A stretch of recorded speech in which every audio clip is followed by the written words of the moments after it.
Guys, actually இன்னைக்கு எனக்கு ரொம்ப ஸ்பெஷல் டே. நான் படித்த காலேஜில் என்ன சீஃப் கெஸ்ட்டாக கூப்பிட்டுருக்காங்க. இன்னைக்கு வந்து இண்டக்ஷன் செரிமனி.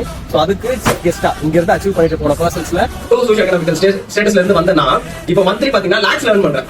ஸோ இதுக்கு வந்து நான் படித்த படிப்பு, இந்த பிசியோதெரபி ஒரு காரணம். அந்த படித்த என்னோட படிப்பு, என்னோட டிகிரி கொடுத்து இந்த மீனாட்சி காலேஜ் ஆஃப் பிசியோதெரபி ஒரு ரீசன் நான் இங்க சொல்லிக்கிறேன். என்ன செலக்ட் பண்ணி சீஃப் கெஸ்ட்டாக கூப்பிட்டுருக்காங்க, கூப்பிட்டு கிஃப்ட்லாம் கொடுத்தாங்க. ரொம்பவே சந்தோஷமான நாள் இன்னைக்கு. நம்ம பேர் பக்கத்தில் போடுற எம்பிபிஎஸ் பிடிஎஸ் விட பிசியோதெரபிஸ்ட் தான் ஒரு கெத்துன்றது எனக்கு ஃபீல்டுக்குள்ள வந்ததுக்கு அப்புறம் தான் தெரிஞ்சிச்சு. அப்போ தோணும் நம்ம பேர் பக்கத்தில் இருக்கிற டிகிரியோட வேல்யூ என்ன அப்படின்ட்டு. பயப்படாதீங்க, நல்ல ஃபீல்டை சூஸ் பண்ணிருக்கீங்க. முடிச்சுட்டு வெளியே வாங்க, ஃபியூச்சர் நல்லா இருக்கும். வாய்ப்பளித்ததற்கு நன்றி.